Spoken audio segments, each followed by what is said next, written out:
దిగులే పుట్టిన సమయంలో ధైర్యం చెబుతుంటే, గొడవే పెట్టిన తరుణంలో ఇడుతూనే వేడుకుంటే, కష్టం కలిగిన ప్రతి పనిలో సాయం చేస్తుంటే, విజయం పొందిన వేళలలో వెనుదట్టి మెచ్చుకుంటే,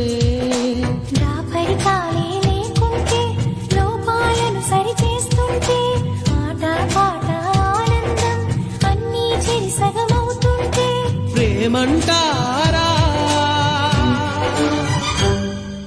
కాదంటారా? ఒకరికి ఒకరై ఉంటుంటే, ఒకటిగా ముందుకు వెళుతుంటే,